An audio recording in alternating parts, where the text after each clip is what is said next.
أهلا بيكم طلبة برنامج الترجمة في قسم اللغة الإنجليزية الترم الأول. زي ما انتم شايفين المادة دي اسمها جرامر 1، الكود بتاعها 1103. أنا الدكتورة هدى عياد، مفروض إن أنا هدرس لكم جرامر 1 في الترم الأول and جرامر 2 في الترم الثاني. مفروض إن جرامر 1 and جرامر 2 تقريبا بيغطوا كل الجرامر بتاعت الإنجليزي،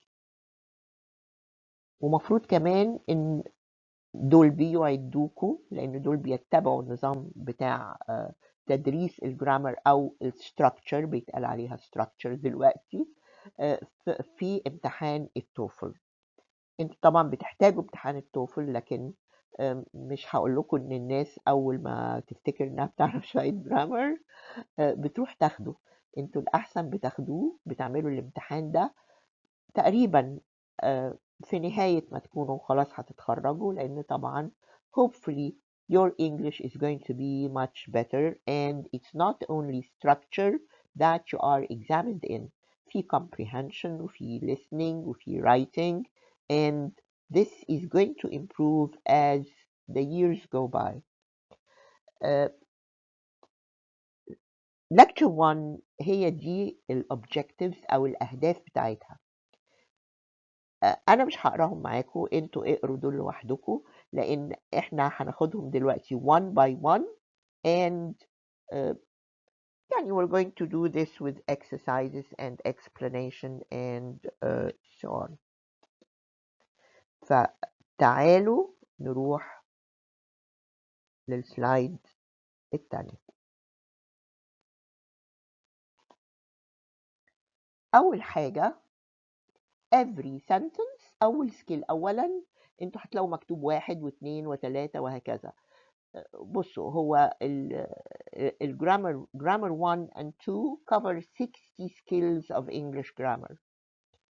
في جرامر 1 احنا بناخد 29 سكيل، في جرامر 2 بناخد 31 اللي فاضلين.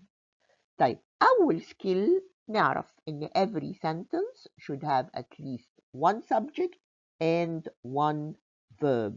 يعني إيه one subject and one verb؟ انتوا طبعا بتدرسوا ترجمة، معظم المواد بتاعتكم ليها دعوة بالترجمة، ف كتير بنقارن وبنشوف الفرق بقى واحنا بنترجم ما بين الانجليزي والعربي. طيب احنا عندنا في العربي في حاجة اسمها الجملة الاسمية، الانجليزي مفيش حاجة اسمها جملة اسمية. Every sentence should have a verb. علشان كده تلاقوا مثلا الولاد الصغيرين when they start learning English and they have a sentence like my father is a doctor، هيترجموها ازاي؟ هيقولوا والدي أسفة يكون طبيب، لأن هم شايفين إن is دي معناها يكون، لكن هم ما عندهمش في الإنجليزي جملة اسمية، لازم يبقى فيه فعل حتى لو ده بيقابل الجملة دي عندنا في العربي الجملة الاسمية. تعالوا نشوف أول example. طيب was working for hours on his project. أسفة، مفروض بعد يبقى project طبعا في نقطة. طيب أنا عندي was working طبعا is a verb. The sentence starts with the subject. يبقى يعني this sentence is missing a subject. طيب أنا هقول last week, this morning. These are not subjects. عندي he and they. He is a subject, they is a subject. طيب أنا هختار ما بين he و they. طيب أنا بقول was working. Was working طبعا this is singular not plural. They is plural.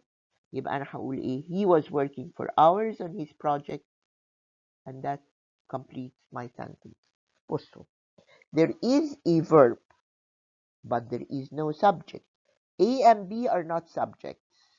C and D are subjects, but C is the correct answer because it is a singular subject that agrees with the singular verb was. نشوف example 2. volunteers يعني ايه؟ متطوعين.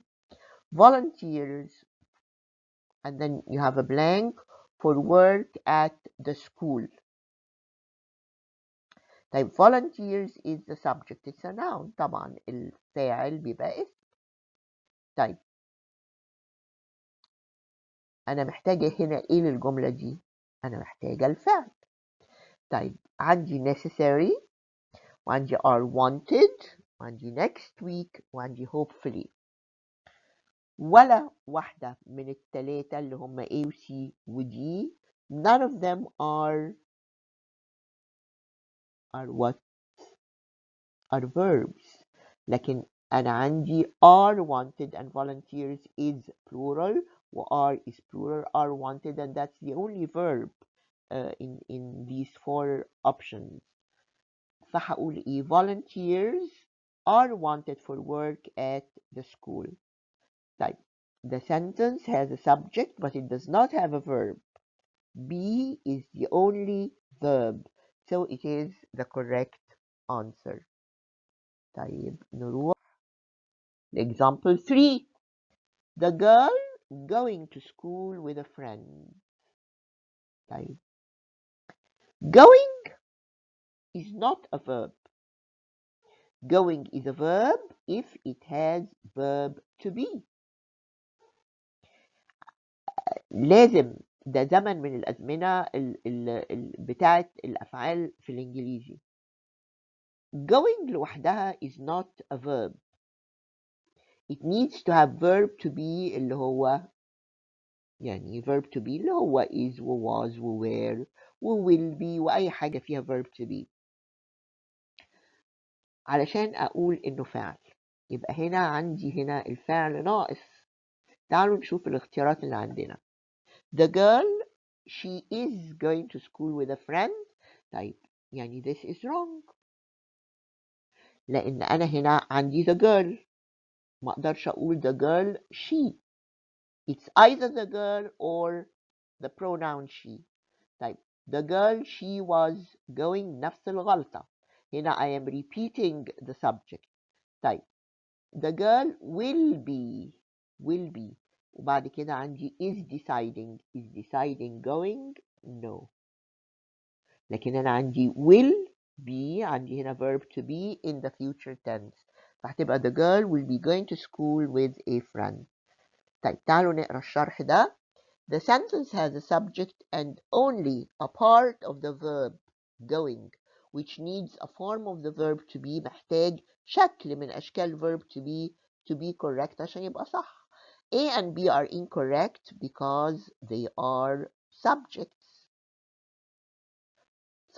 ومعاهم جزء من الفعل اللي هو verb to be لكن I don't need the subject. I have the subject already. A and B are incorrect because they are subjects. D is incorrect because it is an extra incomplete verb. C is correct because it is a form of the verb be. D الإجابة الصح لأن هي اللي فيها a form of verb to be بس. لكن أنا بكمل بيها الجزء من الفعل اللي موجود عندي. طيب نشوف السلايد اللي جاية.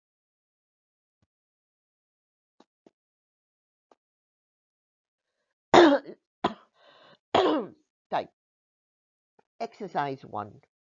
Underline the subject once and the verb twice and then indicate if the sentence is correct C or incorrect I.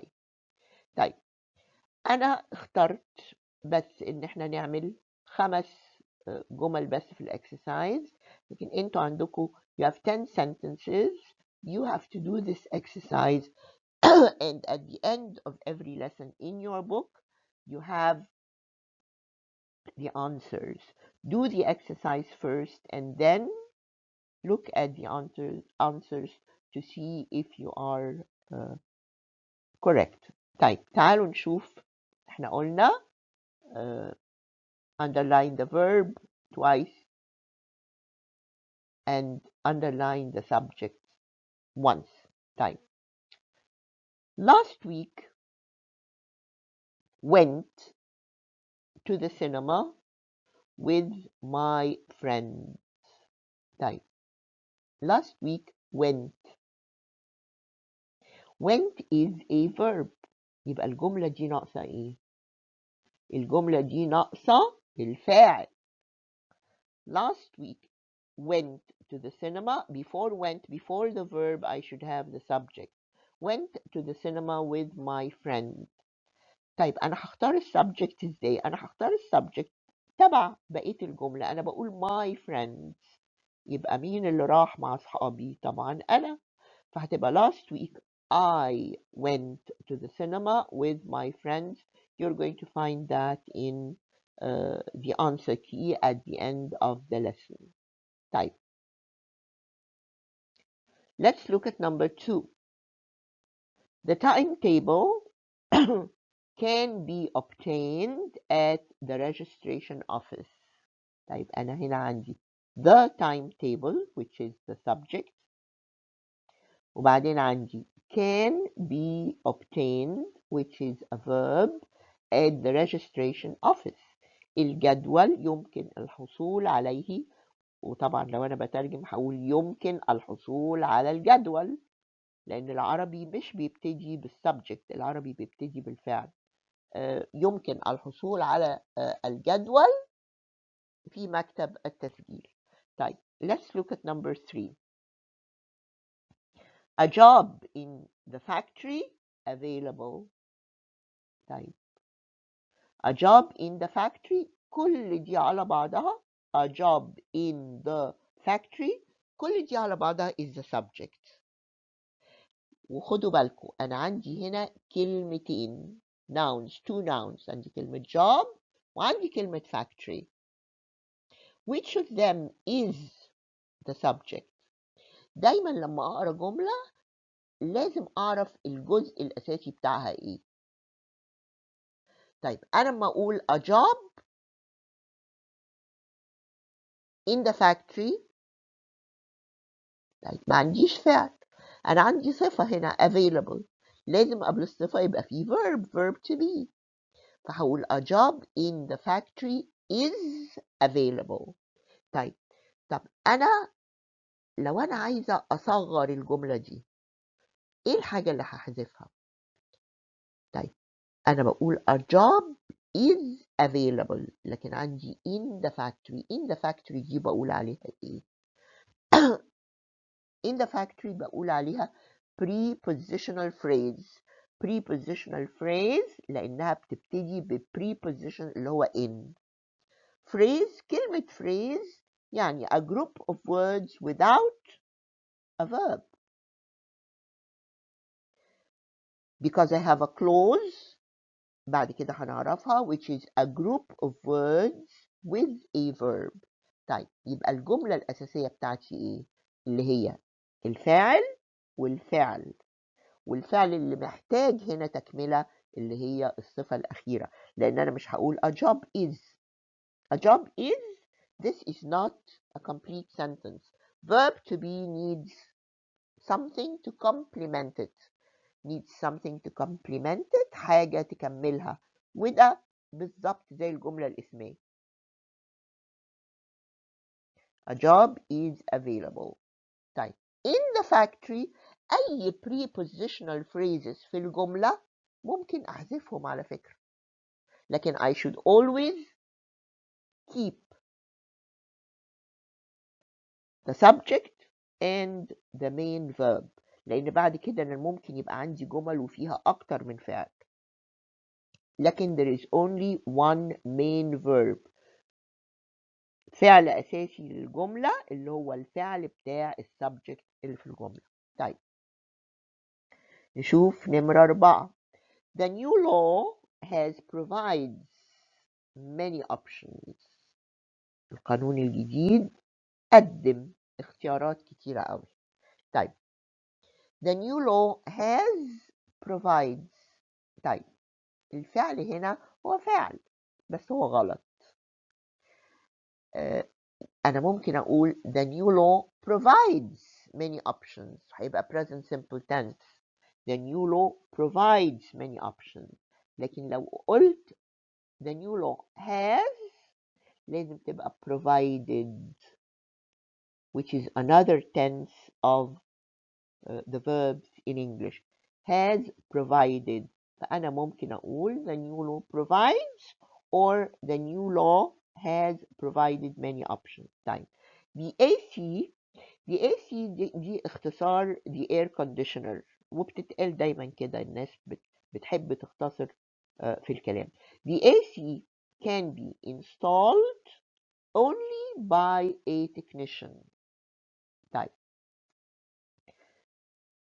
افرضوا ان انا قلت the AC can be installed، مش the AC is the subject. can be installed ممكن يتركب.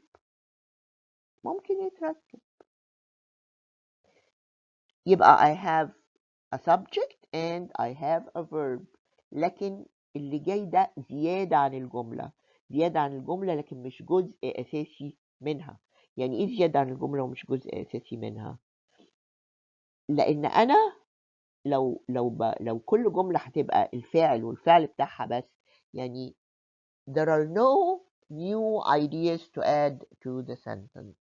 alright؟ لكن أعرف إن if I want to delete, if I want to omit، لو أنا عايزة أحذف جزء من الجملة هو ده الجزء اللي ممكن أحذفه، لكن الفاعل والفعل ما بيتحذفوش.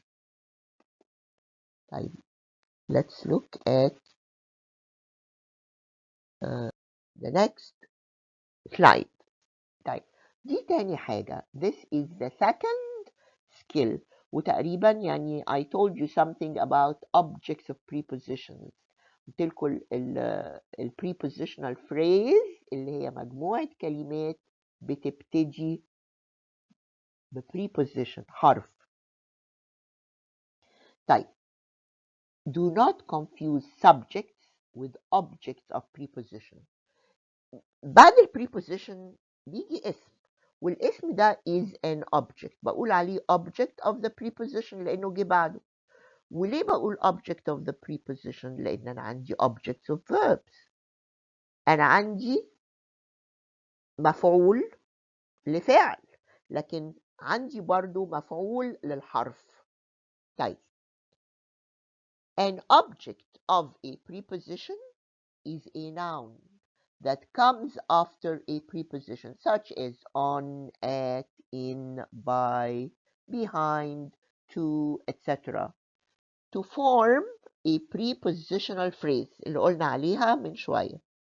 This adds meaning to the sentence. أنا بضيف معنى جديد هنا للجملة. But prepositional phrases are not parts of a sentence. يعني they add ideas to the sentence. They add more meanings to the sentence, but they are not main parts of a sentence. The main parts are the subject and the verb. طيب, let's look at the first example. With his brother found the stolen car. طيب, أنا أقول إن brother دي ممكن أقول إن brother دي is a verb, is a subject? Certainly not. يعني ده معناه إن أنا كان ممكن أقول with his brother found the stolen car. No. أنا عندي with which is a preposition. يبقى brother is the object of the preposition. It's not the subject. وتاخدوا بالكم من الكوما اللي بعد with his brother. ليه؟ لأن ده مش جزء أساسي من الجملة. لما بيجي جزء مش أساسي في الجملة في الأول، يعني I have to separate it from the sentence with a comma. طيب with his brother found the stolen car. بتبتدي الجملة من هنا، دي الجملة الأساسية من هنا. طيب found the stolen car. Found, that's the verb. The stolen car, that is the object of the verb. So what do I need here? I need a subject. طيب أنا عندي has،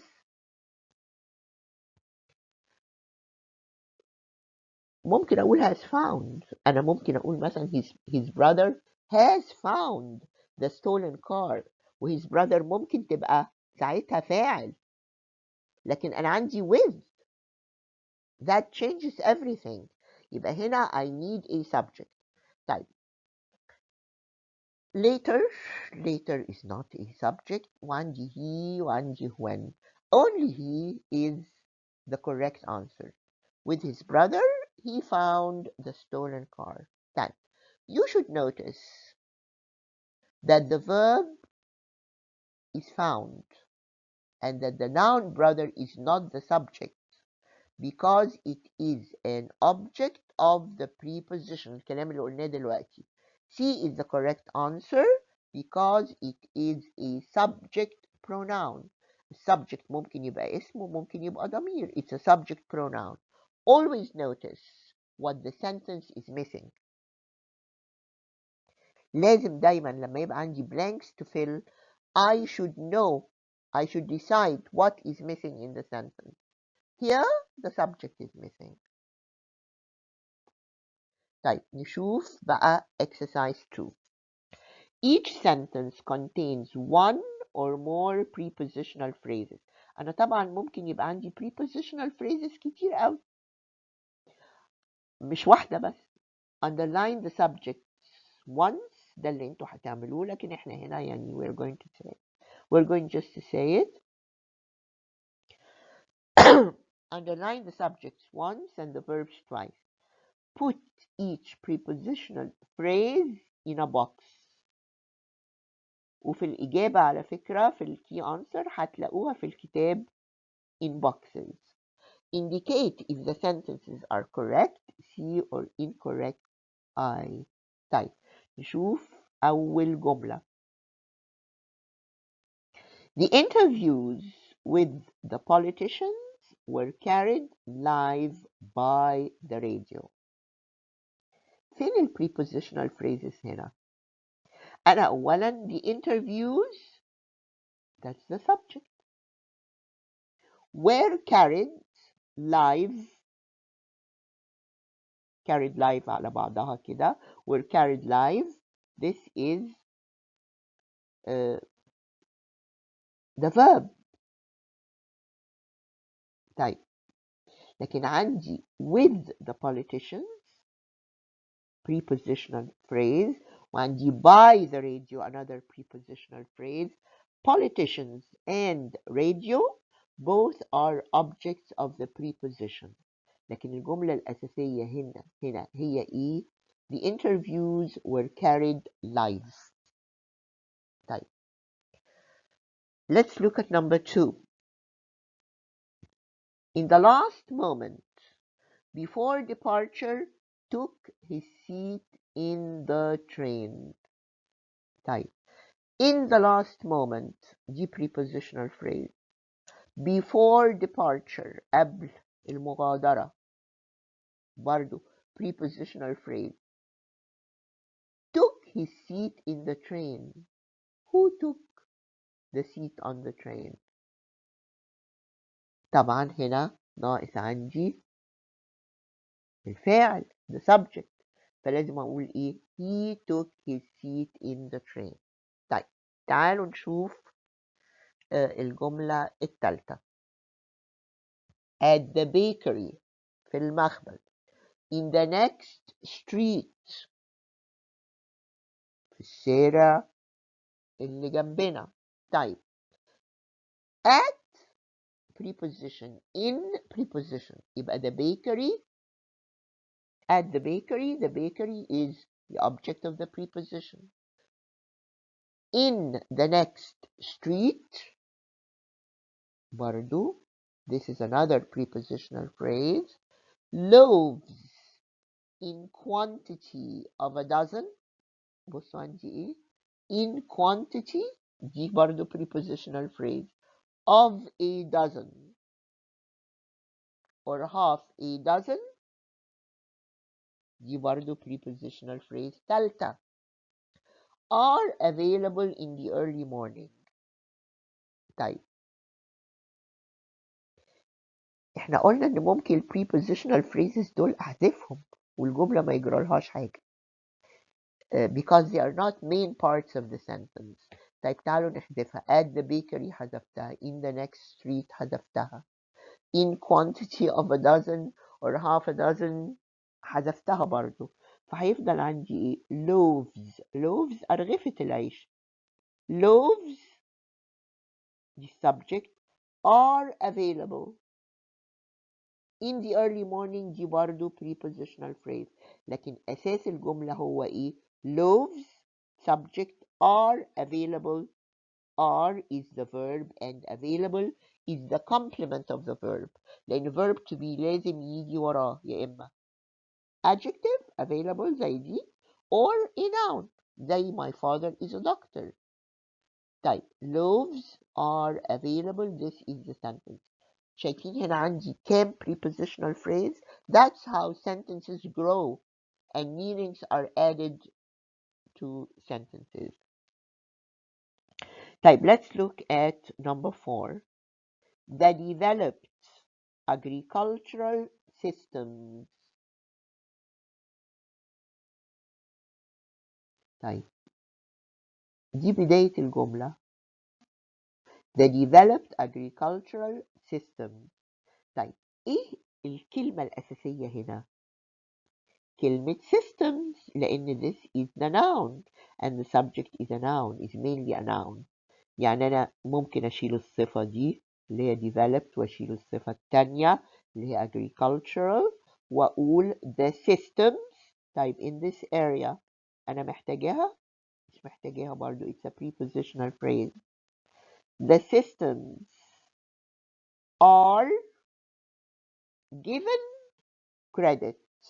are given credit يعني معترفين بنجاحها يعني. طيب the systems are given credit for the successful crops. for the successful crops دي prepositional phrase. خدوا بالكم ان ال prepositional phrase مش شرط انها تبقى بس preposition followed by a noun. يعني انا هنا مثلا عندي for the successful crops. ما انا ممكن اقول for the crops لكن successful is an adjective that describes crops. وعندي برضو the subject. it has two adjectives. The systems بقول the agricultural systems النظم الزراعية developed المتطورة. That's how writing or speaking writing or speech grow. إن أنا بضيف معاني تانية. المعاني التانية دي بقى بتبقى adjectives بتبقى phrases بتبقى clauses. بعد شوية هنعرف يعني إيه clauses. لكن بيبقى دايما في الفاعل الأساسي والفعل الأساسي. طيب تعالوا نشوف آخر جملة في exercise 2.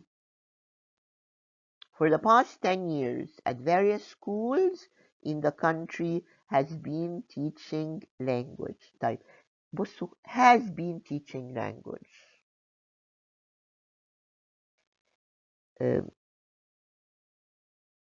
يعني المفروض ان احنا نقعد ندور بقى هنا على يعني we should look for a noun that makes a subject. تعالوا نبص.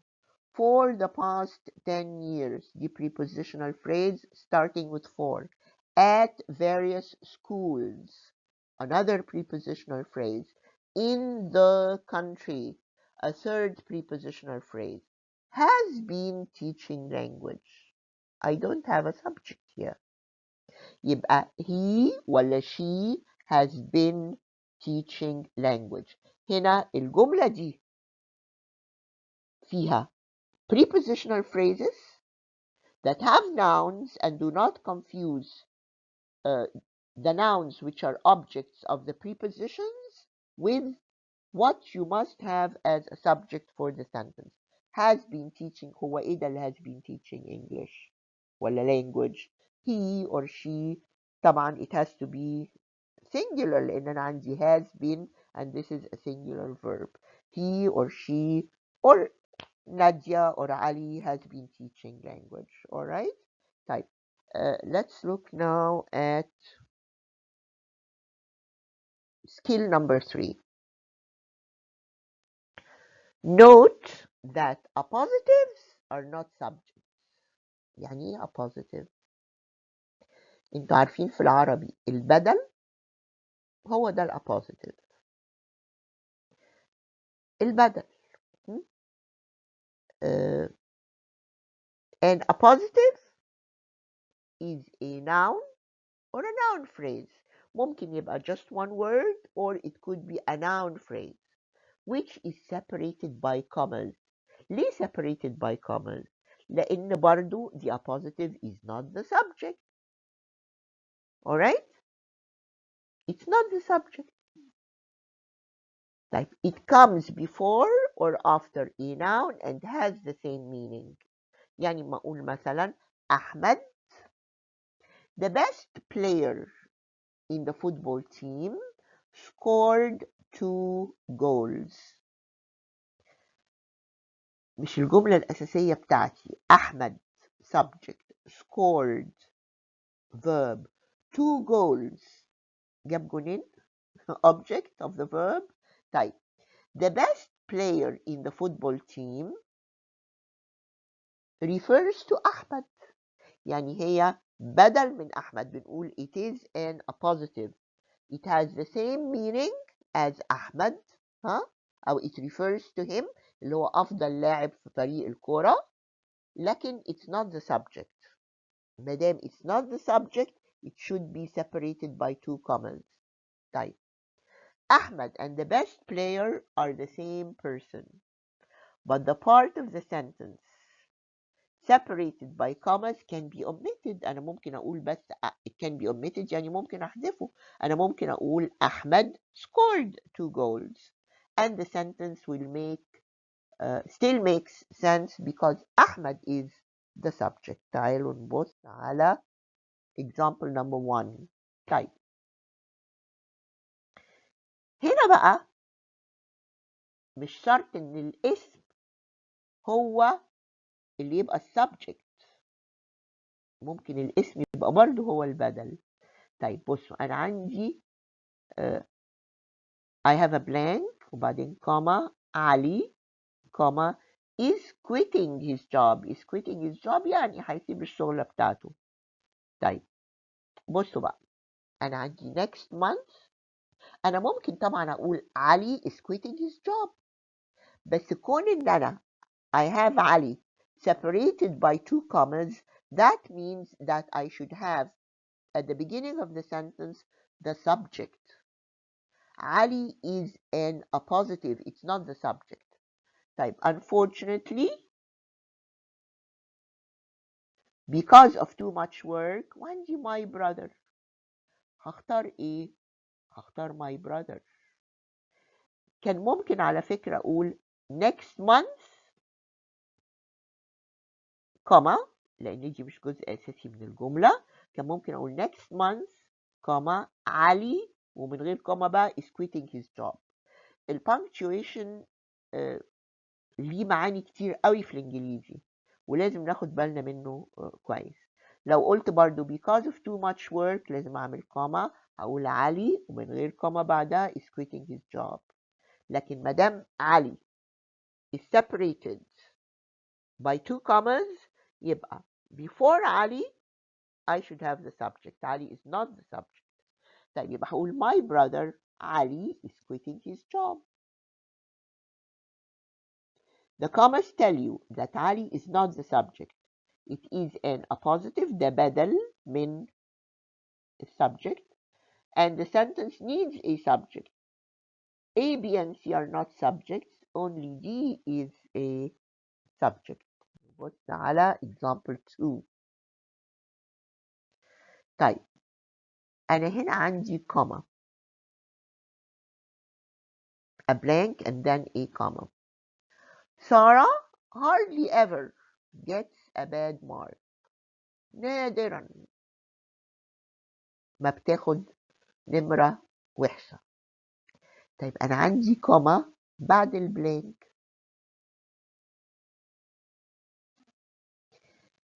طيب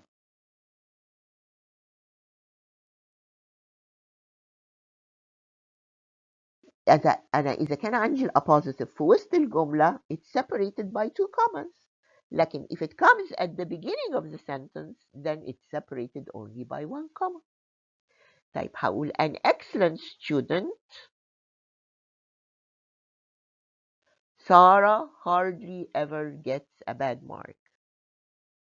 طيب an excellent student is لا طبعا ما ينفعش لأن أنا عندي الفعل هو gets a bad mark. Sarah is an excellent student دي طبعا مش ممكن تبقى تكملة لأن Sarah is an excellent student دي جملة كاملة بحالها.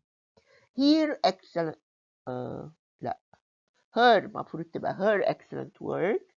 never mind. طيب هنا بقى in this example Sarah is the subject and gets is the verb because no comma is separating them.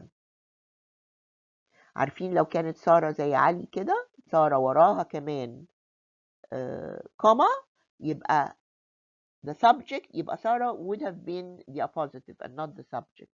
لكن مفيش وراها كوما يبقى هي السبجكت ويبقى البدل أو الappositive هو اللي جاي في الأول. You see how very important punctuation is? Sarah is the subject and gets is the verb because no comma is separating them. What the sentence needs is an appositive before the comma. A is an appositive, but B and C have a verb. يبقوا غلط. D has a noun, work اللي هو work, but it's not the same as Sarah. كلمة work is not Sarah. Her excellent work, comma Sarah لا work is not Sarah. لازم الكلمة اللي هي هتبقى appositive أو البدل it should refer to the subject. هي كلمة work معناها سارة؟ لا لكن كلمة student معناها سارة. alright. طيب let's look at the fourth skill اللي هي present participles are not verbs. يعني ايه present participles are not verbs and what are present participles؟ انتوا عارفين الجملة اللي جت في الأول اللي كانت going أو حاجة كده وقلت لكم إن this is not this is part of the verb but it needs verb to be to make it a verb اللي هو الفعل لما يبقى فيه ing. الفعل اللي فيه ing is called a present participle. طيب a present participle is the ing form of the verb. It can be one part of the verb لو معاه verb to be or it can be an adjective. وانتوا عارفين كمان ان it can be a noun. دي عارفينها دايما بتبقوا عارفينها مش عارفة ليه all students know it. ان انا اقول مثلا reading لو انا بقول I am reading am reading is the verb مش reading بس verb to be plus the present participle. طيب I like reading هنا اسمها gerund هي noun it serves as a noun. وبعدين my reading book reading هنا كتاب القراية reading book my reading book يبقى reading هنا بقت adjective. طيب ده معناه ايه؟ ان ال present participle can be used as an adjective and it can be used as a part of the verb and it can be used as a noun. تعالوا نشوف الشرح ده. A present participle is the ing form of the verb. It can be part of the verb or an adjective.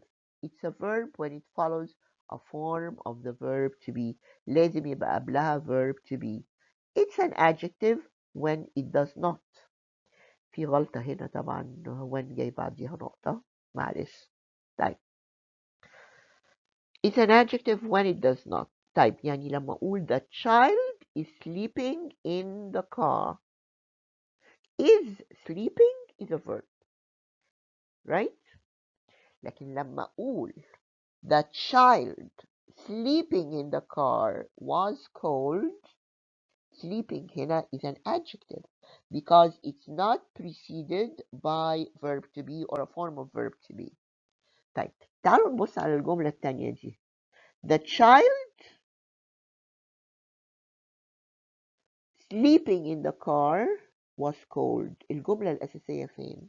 الفاعل والفعل.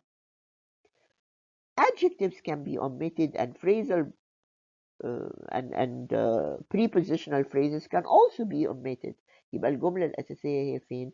The child was cold. Sleeping وصفته بإنه sleeping وبعدين زودت معنى تاني برضو في الجملة in the car through this prepositional phrase. تعالوا نشوف السلايد اللي جاية. طيب exercise 4. تعالوا. Each of the following sentences contains one or more present participles. You know اللي هي the ing form of the verb. Underline the subjects once and the verbs twice. احنا هنقول لكن انتوا في ال answer key هتلاقوا الكلام ده معمول. Circle the present participles and label them as adjectives or verbs. هنقول الكلام ده. Then indicate if the sentences are correct or incorrect. طيب. The schools demanding the lowest fees will have the most students. يعني ايه الجملة؟ المدارس اللي بتتطلب دي طبعا دي صفة. demanding the lowest fees will have the most students. هي اللي هيبقى اللي بيطلبوا أقل مصاريف هم اللي هيبقوا عندهم أكتر طلبة. طيب أنا عندي demanding هنا مفيش قبلها verb to be يبقى it is an adjective. خصوصا إن لو قرينا الجملة وشلنا بقى demanding the lowest fees لأن دي كلها صفة. أنا عندي الجملة هتبقى إيه؟ The schools will have the most students. ماشي؟ طيب فطبعا الجملة صح. نشوف الجملة اللي بعدها. Those applicants are completing their forms. المتقدمين اللي بيكملوا أوراقهم should wait at the office. طيب فين الفعل بتاع الجملة هنا؟ Yes, that's correct. Should wait. Those applicants should wait at the office. يبقى أنا عندي الفعل should wait. يبقى are completing إيه؟ أنا كان ممكن أقول those applicants are completing their forms. خلاص بقت are completing هي الفعل. لكن خلصت الجملة عن their forms. لكن ما دام أنا عندي الفعل لسه ما جاش يبقى are completing دي this is incorrect. هي المفروض تبقى صفة. يبقى those applicants completing their forms should wait at the office. طيب. The carpenters are demonstrating بيعرضوا النجارين بيعرضوا the carpenters are demonstrating furniture at spaces في أماكن in the fair في المعرض. طيب the carpenters is the subject. Are demonstrating is the verb. It's correct. The parties are organizing the largest campaign will attract. ده will attract دي هي الفعل. يبقى ازاي are organizing تبقى فعل؟ طيب هتبقى ايه؟ The parties organizing the largest campaign. الأحزاب اللي عاملة أكبر حملات will attract the most voters. هي اللي هتجذب الأصوات الأكثر. طيب the student getting 90. طبعا الجملة دي نمرة 4 دي غلط. يبقى the parties organizing the largest campaigns دي صفة will attract the most voters. Correct. The student getting 90% is given a scholarship. طيب أنا ممكن أقول the student is given a scholarship لكن وصفت student بأنه getting 90% وهي هنا صح. The student getting 90% it is an adjective. It does not have a form of verb to be لأن أنا عندي is given هي الفعل بتاع الجملة. وهنوصل دلوقتي للنقطة أو للسكيل الأخرانية في lecture 1. طيب past participles are not verbs. برضو انتوا عارفين زي ما قلنا present participle اللي هو ال ing form of the verb.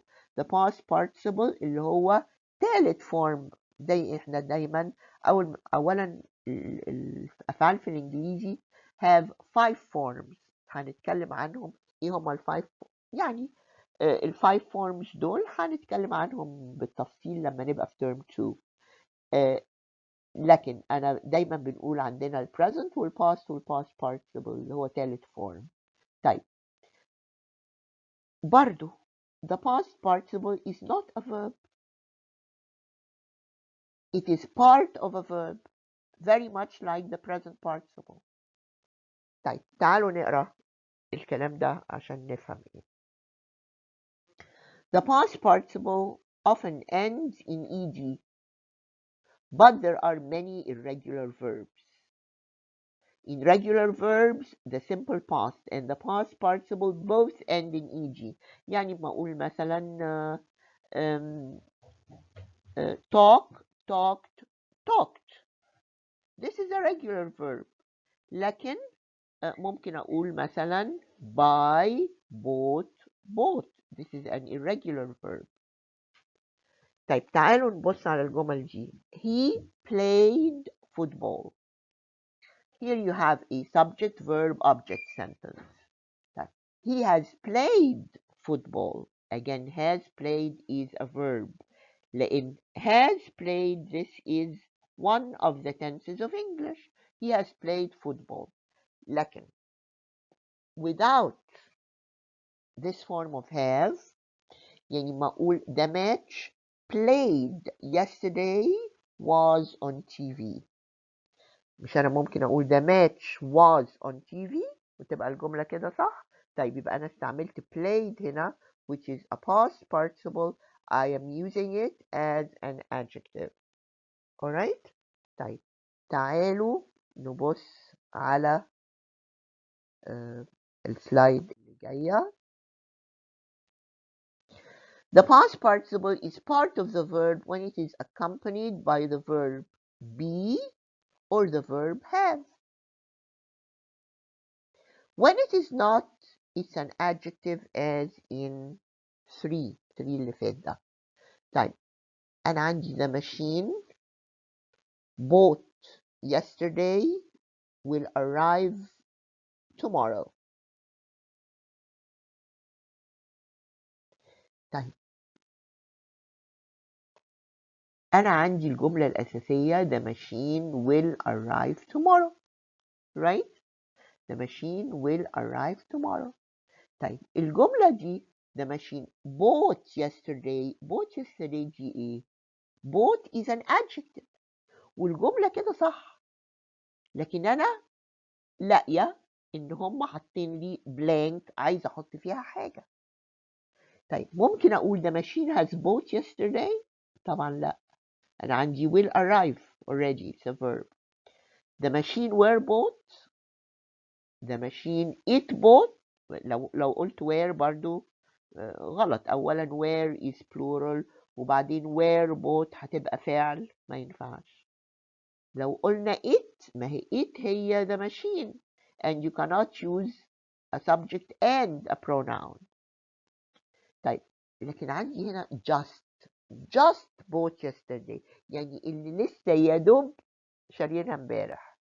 طيب it's clear that the subject is the machine and the verb is will arrive.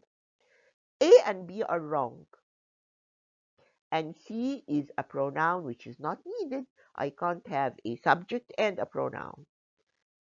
Answer D is the correct one اللي هي just دي يا دوب يعني بتدي حاجة إضافة بمعنى في الجملة، لكن مش شرط إن أنا أستعملها. لكن هي لا بتحط لي فعل ملوش لزوم ولا بتحط عندي هنا ضمير برضو ملوش لزوم. طيب تعالوا نشوف آخر exercise. Each of the following sentences contains one or more past participles. Underline the subjects once. يعني احنا هنقول الكلام ده هو الكلام يعني الكلام الطويل ده في الاكسرسايز عشان ده اللي هتلاقوه في الانسر كي. طيب the job was offered to the man was not accepted. مش was not accepted هي الفعل، يبقى أقول the job was offered ولا the job offered. طبعا الجملة دي غلط. the job offered to the man offered بستعملها كصفة. the job offered to the man was not accepted هي الفعل. طيب إني أقول was offered أنا ممكن أقول طبعا the job was offered to the man خلصت الجملة، لكن ما دام الجملة ما خلصتش والفعل في الآخر يبقى ده مش ممكن يبقى فعل. offered لازم تبقى صفة. طيب the house is advertised in the newspaper برضو the house is advertised عاملين عليه إعلان في الجورنال، لكن الجملة عندي ما انتهتش. أنا عندي was sold which is the verb، يبقى advertised مش مفروض إنها تبقى فعل is advertised، لا مفروض إنها تبقى the house advertised هتبقى صفة. in the newspaper was sold is the verb. طيب تعالوا نشوف الثلاث جمل اللي فاضلين. The cake was baked in the oven at low temperature. The cake was baked in the oven at low temperature. In the oven prepositional phrase at low temperature prepositional phrase. الجملة الأساسية the cake subject was baked verb. Type the books were recommended by the professor will be in the library next week. Type إذا كان will be in the library next week will be is the verb يبقى ازاي were recommended تبقى verb تاني. recommended يعني اللي اقترحها او اللي اوصى بيها اللي قالنا كويسه يعني. يبقى هقول the books مانيش عايزه بقى دي تبقى فعل، انا عندي الفعل يبقى the books recommended بقت صفه. the books recommended by the professor will be in the library next week. طيب اخر جمله the plane was attacked by the hijackers came under the control of the airport police. برضو was attacked is a verb، كان ممكن أقول the plane was attacked by the hijackers وخلصت الجملة، لكن أنا عندي came is a verb يبقى the plane مش عايزة بقى was attacked تبقى فعل، عايزة تبقى صفة. the plane attacked اللي هجموا عليها the hijackers اللي هم بيختطفوا الطائرات came under the control of the airport police. يبقى الجملة دي غلط، لازم attacked ما يبقاش قبلها verb to be لأنها مش فعل. أنا عندي الفعل came يبقى the plane attacked by the hijackers came under the control of the airport police. Thank you very much. This completes our first lecture and we meet again for the second lecture. Thank you.